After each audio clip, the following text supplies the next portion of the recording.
नमस्कार, मैं हूं आशीष वर्मा। मॉर्निंग कॉल में आपका स्वागत है। शुरुआत इस वक्त की हेडलाइंस के साथ। अमेरिकी बाजार में फिर लौटी ट्रंप रैली, 20,000 के पार पहुंचा डाउ।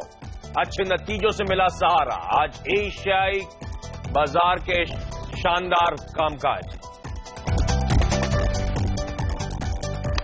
दिग्गज आईटी कंपनी विप्रो के कमजोर नतीजे, डॉलर आय में गिरावट से चिंता। चौथी तिमाही के लिए ग्रोथ गाइडेंस घटाकर 1 से 2% किया। शेयर पर दिखेगा दबाव। अशोक लेलैंड ने पेश किए उम्मीद से कमजोर नतीजे। दिसंबर तिमाही में मुनाफा 13% गिरा। महंगे कच्चे माल और भारी डिस्काउंट का पड़ा असर। आईटीसी के नतीजे आज, मुनाफा 3.5% फिसलने के आसार। सिगरेट वॉल्यूम में 2 से 3% गिरावट की आशंका। आईडीबीआई अधिकारियों की गिरफ्तारी से भूषण स्टील की बिक्री में हो सकती है देरी। जेएसडब्ल्यू स्टील की दिलचस्पी के बावजूद बैंकर्स किसी दिक्कत से बचने के लिए और बोलियां मंगवाने के पक्ष में। Network 18 exclusive. और हेल्थ केयर सेक्टर की बजट से बड़ी उम्मीदें। वित्त मंत्री से सस्ता इलाज करने और निवेश बढ़ाने की मांग। हफ्ते का आखिरी कारोबारी सत्र और एक जबरदस्त जनवरी सीरीज के बाद नई सीरीज की आज से शुरुआत होती हुई सबसे बड़ा सवाल कि एक बेहद मजबूत जनवरी सीरीज के बाद क्या मुनाफा वसूली का दबाव आएगा या अभी भी भारतीय बाजार में मोमेंटम इंटैक्ट है। ध्यान रखें, महज 5 कारोबारी सत्र बचे हैं। 5 सत्र बचे हैं और 3 कारोबारी सत्र बचे हैं। ये बजट से पहले जो अगले हफ्ते बुधवार को आना है, तो एक्शन स्क्रीन्स पे आपको तगड़ा देखने को मिलेगा। ऐसे में एसजीएक्स निफ्टी आपकी स्क्रीन्स पर आएगा। दबाव के साथ खुलने के इंडिकेशन है, मगर एक बात ध्यान रखें, कल का सेशन हमने मिस आउट करा था जब अच्छी रैली एसजीएक्स निफ्टी में देखने को मिली थी।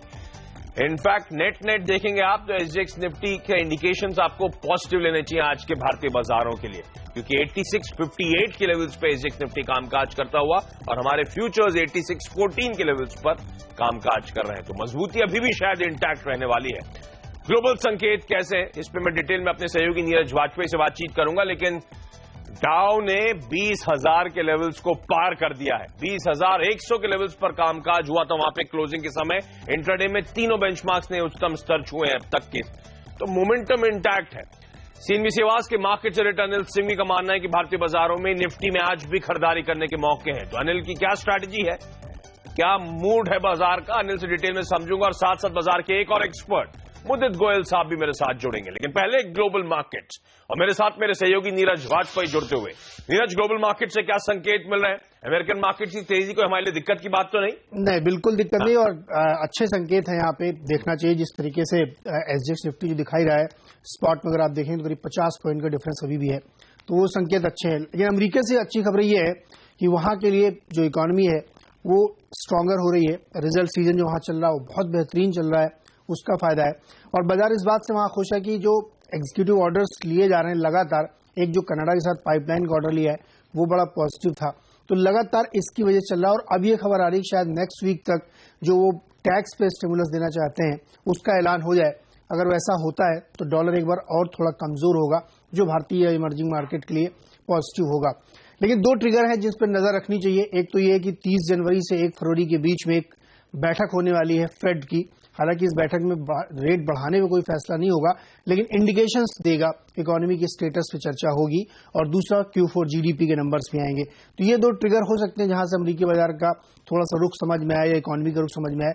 लेकिन नेट देखें तो कोई दिक्कत नहीं। चाइना का मार्केट बंद है, एशिया के 2-3 और मार्केट बंद है, और चाइना का मार्केट सोमवार को ही बंद है। तो इसलिए आपको कोई नेगेटिव खबर फिलहाल आने की संभावना नहीं है, तो तेजी की संभावना बनती है। सबके गणतंत्र दिवस सेलिब्रेट कर रहे हैं, ल्यूनर ईयर सेलिब्रेट कर रहे हैं। China, Vietnam, Taiwan, south Korea के मार्केट्स आज बंद है, और सिंगापुर, मलेशिया और हांगकांग के मार्केट्स में आज हाफ डे है। तो एशिया तो पूरी तरह से छुट्टी के मूड में आपको नजर आएगा।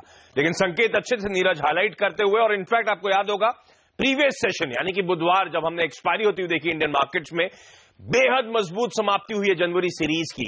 निफ्टी सेंसेक्स 1.5% मजबूत 8600 के ऊपर 8602 के लेवल पे जाके निफ्टी ने हमने देखा एक्सपायरी दी है। और मजबूती कहां से? एक तो मंदी के सौदे यानी कि शॉर्ट कवरिंग होने का भरपूर फायदा मिला। ग्लोबल मार्केट्स का मूड बेहतर है, काफी हद तक ग्लोबल ग्रोथ को लेकर भरोसा बढ़ता हुआ। रिस्क ऑन ट्रेड जो हम कहते हैं, इक्विटी में पैसा वो वापस आना ग्लोबली शुरू हुआ है। फंड्स की बाइंग लगातार इंडियन मार्केट में थी तो उससे भरोसा बढ़ रहा था और कुछ हद तक प्री बजट मूड भी सेट इन हो रहा था। तो उन सब का भारतीय बाजारों को फायदा मिला, लेकिन आउट परफॉर्मेंस था बैंक निफ्टी में और जबरदस्त मजबूती। बुधवार को जब सीरीज की एक्सपायरी थी तो आपकी स्क्रीन पर 2-2.5% के आसपास बैंक निफ्टी मजबूती के साथ कामकाज कर रहा था। तगड़ा सेशन था। एफआईआई की तरफ से 1300-1400 करोड़ रुपए के आसपास की बाइंग का आंकड़ा आता हुआ, डीआईएस की तरफ से 350-400 करोड़ रुपए के आसपास की बाइंग। हालांकि ये वन ऑफ मान के चलें क्योंकि एक्सपायरी का दिन था, लेकिन फिर भी डेटा पॉजिटिव था। सीएनबी सेवास के मार्केट सेनेटर अनिल सिंह भी अब मेरे साथ जुड़ते हुए। अनिल जी हाय, गुड मॉर्निंग। तमाम संकेत तो पॉजिटिव नजर आ रहे हैं। मुझे याद है बुधवार को आप बार बार हाईलाइट कर रहे थे कि पुट कॉल रेशियो आज देर शाम जब वो आंकड़े आएंगे तब बेहतर तस्वीर मिलेगी कि ये नई सीरीज किस नोट पे शुरू होने वाली है, और डेटा पूरा आ चुका है सर। अब क्या डिटेल्स हैं आपके पास सर? इस सीरीज की शुरुआत कैसी होगी? मजबूत जो जनवरी सीरीज थी उसका मोमेंटम क्या फरवरी की एटलीस्ट शुरुआत में इंटैक्ट रहेगा? गुड मॉर्निंग आशीष। दो चीजें हैं सबसे अहम। पहली बात तो यह कि पुट कॉल रेशियो 1 पर शुरुआत कर रहा है, यानी कि बहुत वो जो ओवरबॉट हो चुका था मंगलवार बुधवार को वैसी सिचुएशन नहीं है। तो पुट कॉल रेशियो के लिहाज से पोजीशंस प्रॉपर है, कोई दिक्कत वाली बात नहीं। लेकिन एक दिक्कत है और वो ये कि हाई ओपन इंटरेस्ट जो बढ़कर आया है इस सीरीज की शुरुआत में पिछली सीरीज के मुकाबले में, और सबसे बड़ी बात यह कि सामने आपके बड़ी इवेंट है बजट की, तो बजट के पहले अच्छा खासा कॉन्फिडेंस दिख रहा है बाजार में। अब वो कॉन्फिडेंस निचले स्तरों पर हो वो तो बहुत बेहतर है, लेकिन हम चूंकि बहुत ऊपर के स्तर पर शुरुआत करें तो यहाँ से लेकर अब बजट तक थोड़ी सी उतार चढ़ाव बढ़ने की आशंका है। दूसरी बात, डेटा वाकई में काफी पॉजिटिव है, लेकिन ये डेटा एक्सपायरी के तो मैं एक्सपायरी के डेटा को बहुत ज्यादा तवज्जो नहीं देता, क्योंकि अगर एफआई जितने बुलिश मूड में होते हैं खरीदारी करनी होती तो वो हर रोज 200-300 करोड़ की खरीदारी नहीं करते हैं, और इनफैक्ट कैश मार्केट में तो काफी दिनों से बिकवाली हो रही थी। तो कुल मिलाकर जो खरीदारी हुई है उसमें शॉर्ट कवरिंग का और एक्सपायरी का ज्यादा हाथ है। तो आज फिर से खरीदारी का आंकड़ा आना बेहद जरूरी है, तब जाकर हम मानेंगे कि एफआई का मूड थोड़ा सा बदलता हुआ नजर आ रहा है। तो ऐसे में दो रणनीति रखनी चाहिए। एक तो ये कि जब भी गिरावट मिले, थोड़ी कमजोरी हो तो खरीदारी का मौका देखें। अब जो बाजार की ट्रेडिंग रेंज है धीमे धीमे ऊपर सरक रही है। 8,500 ज्यादा मजबूत सपोर्ट का काम करेगा, लेकिन इंट्राडे ट्रेडर्स के लिए 8,550 के टारगेट स्टॉप लॉस के साथ खरीदारी का एक मौका हो सकता है। 50 पॉइंट की रिस्क रखें। ऊपरी स्तर पर 8,650, 8,700 मैक्सिमम हो सकता है, और उन लेवल पर मैं सलाह ये भी दूंगा कि थोड़ी प्रॉफिट बुकिंग भी करनी चाहिए इतना ऊपर अगर आ जाए तो। बैंक निफ्टी भी मजबूत दिख रहा है, लेकिन बैंक निफ्टी अपने 19,500 के बेहद अहम स्तर के आसपास बंद हुआ है, तो 19,500 के ऊपर बैंक निफ्टी टिके तो एक छोटे स्टॉप लॉस के साथ खरीदारी की जा सकती है, जो कि 19,350 का हो सकता है। ऊपरी स्तरों पर 19,700, 19,800 तक बैंक निफ्टी जाने की कोशिश कर सकता है। एक बात ध्यान रखनी होगी, क्योंकि बजट है, वीकेंड सेशन है और अच्छी तेजी दिखा चुके हैं, बड़े ओपन इंटरेस्ट के साथ सीरीज की शुरुआत हो रही है, तो यहाँ से थोड़ी सी वॉलेटिलिटी बढ़ती नजर आएगी। महज 5 दिन और 3 कारोबारी सत्र बचे हैं अब उस ऑल इंपॉर्टेंट बजट डे से पहले। तो मजबूती के संकेत निफ्टी बैंक निफ्टी दोनों खरीद के चले आज के लिए, लेकिन ऊपरी स्तरों पर अनिल का एक वर्ड ऑफ कॉशन, मुनाफा वसूलते चले, ऊपरी स्तरों पर प्रॉफिट बुकिंग करें। बाजार पे एक और expert SMC group of companies के मुदित गोयल अब मेरे साथ जुड़ते हुए।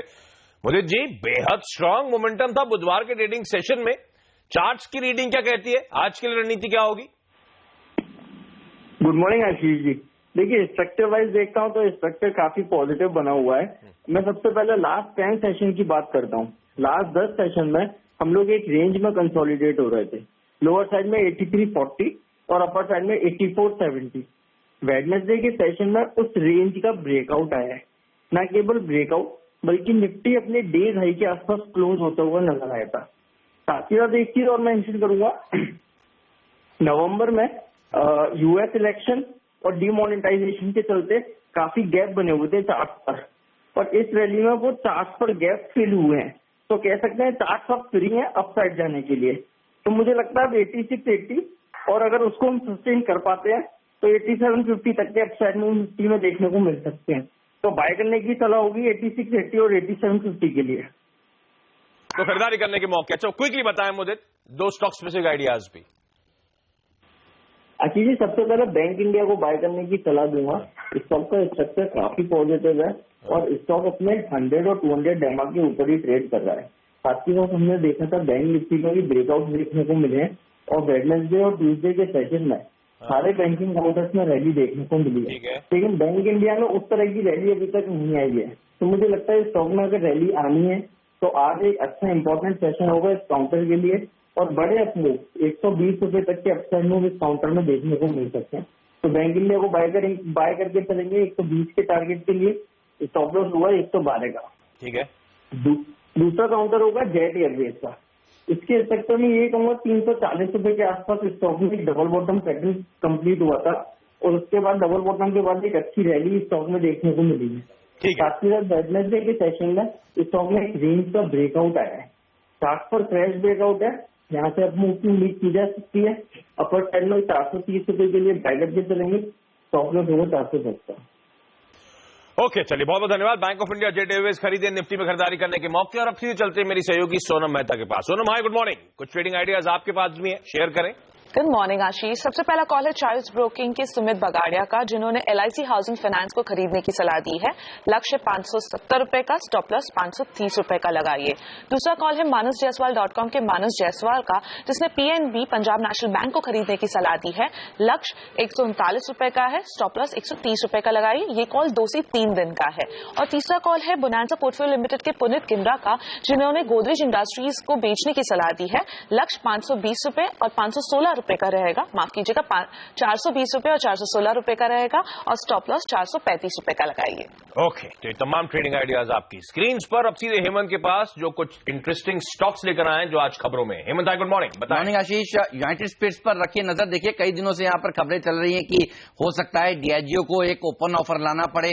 सेबी जांच कर रही है क्योंकि Diageo और विजय माल्या के बीच में जो डील हुई थी उसमें विजय माल्या को नॉन कम्पीट क्लॉज के तहत करीब करीब $75 मिलियन दिए गए थे, जिससे छोटे शेयरधारकों को नुकसान हुआ था। और छोटे शेयरधारक कह रहे थे कि एक ओपन ऑफर आना चाहिए क्योंकि प्रमोटर्स ने हाथ बदले हैं यहाँ पर। तो सेबी इसकी जांच कर रही है। इस तरह की खबरें आ रही हैं फिर से। देखना होगा ओपन ऑफर आता है तो फिर किस भाव पर आता है, लेकिन ये स्टॉक खबरों में के चलते आज रडार पर रखना चाहिए।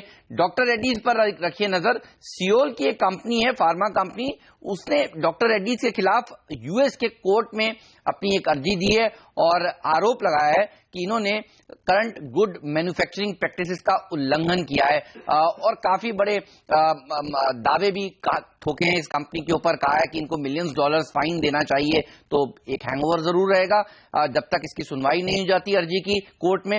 इसके ऊपर रखिएगा नजर। और नजर रखिए NCL इंडिया और एम्फेसिस पर भी। अगले हफ्ते मंगलवार को दोनों के बोर्ड बैठक होने वाली है और बोर्ड बैठक में बायबैक के ऊपर कंपनियां विचार करने वाली हैं। इसके अलावा दिलीप बिल्डकॉन को 911 करोड़ रुपए के ऑर्डर्स मिले हैं। मिलने के लिए बिल्कुल तैयार है ये कंपनी, क्योंकि ये सबसे कम बोली लगाई है NHAI के 4 लेनिंग प्रोजेक्ट्स में जो महाराष्ट्र में लगी थी। तो अब कुछ ही दिनों में इसको ऑर्डर्स मिल सकते हैं। इसके अलावा नजर रखिए गेल पर भी इनकी बोर्ड की बैठक हुई थी। 3 शेयर पर 1 शेयर का बोनस जारी किया है, इन्होंने मंजूरी दे दी है बोर्ड ने, और करीब करीब 8.5 रुपए प्रति शेयर का एक डिविडेंड भी दिया है। तो सरकारी कंपनियां बोनस और डिविडेंड का जो सिलसिला है आशीष वो जारी है।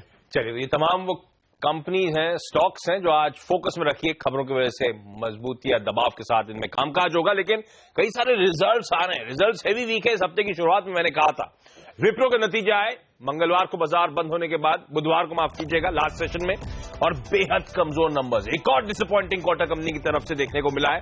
डॉलर आय में 0.7% की गिरावट देखने को मिली है। तो दबाव के साथ वहां पे कामकाज होगा। गाइडेंस बेहद कमजोर है। विप्रो के अलावा अशोक लेलैंड को अपने फोकस में रखें।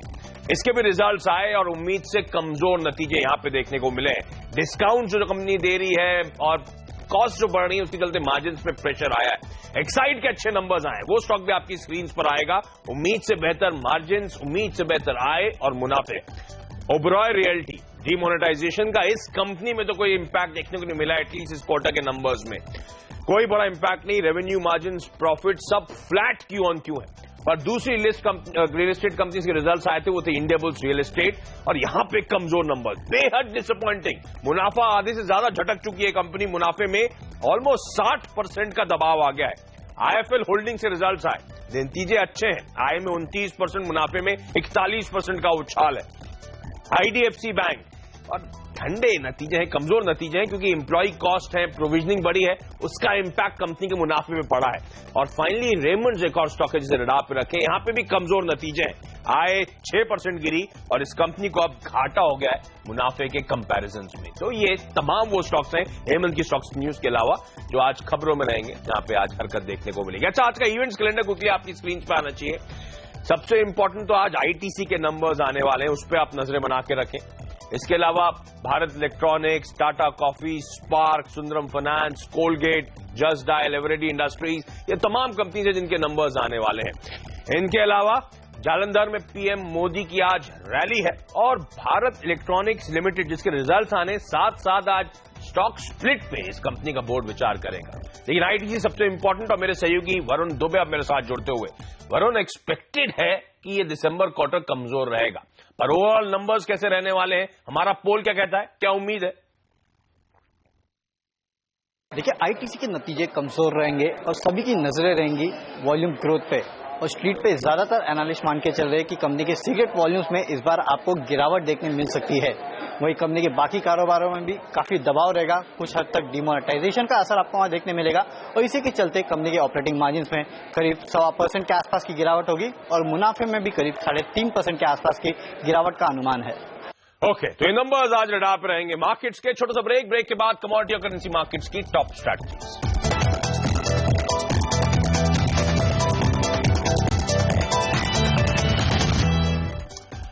कमोडिटी और करेंसी मार्केट्स में आज की टॉप स्ट्रैटेजी बताने के लिए मेरे साथ अब एंजल ब्रोकिंग के अनुज गुप्ता जुड़ रहे हैं। अनुज, हाय, गुड मॉर्निंग। क्या रडार पे है सर? क्या खरीद रहे हैं, क्या बेच रहे हैं? Good morning Ashish ji. हमने देखा है कि क्रूड में एक बाउंस बैक आता हुआ दिखाई दिया। क्रूड करीबन $53 के ऊपर चलता हुआ दिखाई दिया है। मुझे लगता है कि क्रूड के अंदर एक पॉजिटिव ट्रेड देखने को मिल सकता है इंट्राडे के लिए। तो क्रूड में आज हमारी इंट्राडे में बाय रहेगी, करीबन 3600 के आसपास बाय करके चले।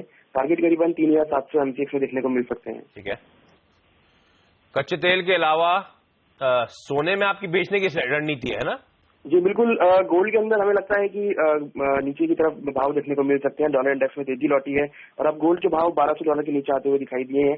पहले से ही एंटिसिपेशन था कि जो पिछले हफ्ते हमने रैली देखी थी वो एक बिकवाली का मौका होगा और वैसे ही देखने को मिला है। मुझे लगता है कि आज भी गोल्ड में एक डाउन साइड देखने को मिल सकता है, तो गोल्ड के अंदर बिकवाली करके चले, जिसे टारगेट करीबन 28,200 तक देखने को मिल सकते हैं।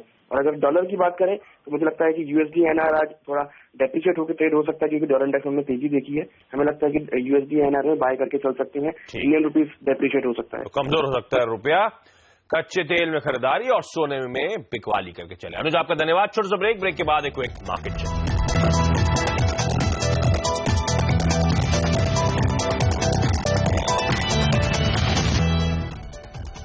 ब्रेक के बाद आपका स्वागत है। SGX निफ्टी आपकी इस भाव पे मत जाए, ये जो प्रेशर दिखा रहा है, असल में हमने एक ट्रेडिंग सेशन कल का मिस आउट करा था।